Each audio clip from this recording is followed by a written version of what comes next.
అలాగే ముస్లిం మతస్థులకి అంటే నేను ఎంత గొప్పది అయితే మనం ఇస్లాము, నేను హైదరాబాద్లో ఉన్నాను, చన్నపట్నంలో ఉన్నాను, కానీ ఒక్క మన పశ్చిమ గోదావరి జిల్లాలోని భీమవరంలోనే ఎంత గొప్ప మాట చెప్పారంటే ముస్లిం సోదరులు, స్వర్గం జన్నత్ తల్లి పాదాల దగ్గర ఉందనేది మన పశ్చిమ గోదావరి జిల్లా ముస్లింల దగ్గర నుంచి నేను నేర్చుకున్నాను. అలాంటి ముస్లింలు కోరుకుంది మాకు సచ్చార్ కమిటీ, అంటే సచ్చార్ కమిటీని ఒక కమిటీ వేసి ముస్లింలు వెనుకబాటుతనానికి ఏముందని చెప్తే వాళ్ళ వక్ఫ్ బోర్డు ఆస్తుల్ని కానీ వారి అభివృద్ధికే కేటాయించాలంటే అలాంటి సచ్చార్ కమిటీ రిపోర్ట్ని మేము బలంగా అమలు చేస్తామని చెప్పి కూడా నేను మేనిఫెస్టోలో పెట్టబోతున్నాను 14వ తారీఖు రిలీజ్ చేయబోయే దాంట్లో. అలాగే నేను అనంతపురం ఒక కాలేజ్ విద్యార్థుల దగ్గరికి వెళ్ళినప్పుడు,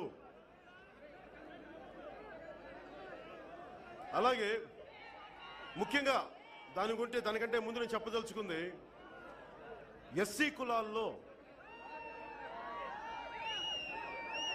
కులాల్లో ముఖ్యమంత్రి గారు వర్గీకరణ అని గొడవ పెట్టారు. దానిని ఏదో ఒకలాగా సవ్యంగా చేయాల్సిన అవసరం ఉంది. దానికి మేము అండగా ఉంటాం, దాన్ని సామరస్యంగా పరిష్కరించాలి అన్న దానికి కట్టుబడి ఉంటామని కూడా జనసేన మేనిఫెస్టోలో పెడతా ఉంది. వీటన్నిటికంటే కూడా ఎస్సీ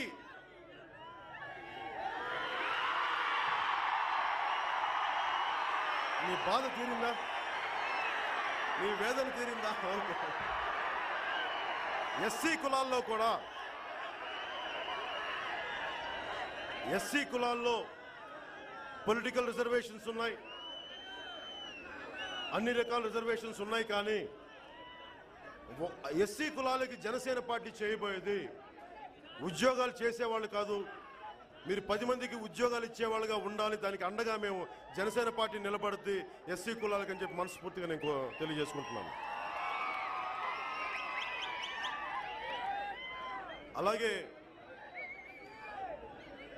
అన్ని అగ్ర కులాల్లో ప్రతి చోట ఏమైపోతుందంటే ఒక సత్యం మాట్లాడేటప్పుడు అందరికీ శత్రువు అవ్వాల్సి వస్తుంది. అందుకని నేను మాట్లాడితే మిగతా నాయకుల్లాగా జగన్మోహన్ రెడ్డి గారిలా చూడండి, మేము కాపుల రిజర్వేషన్కి అండగా ఉంటామని చెప్పారు, మళ్ళీ మొన్నే ఉంటారు అయ్యో అది మా చేతుల్లో లేదని నేను మాట్లాడాను. నేను అలా చెప్పలేను.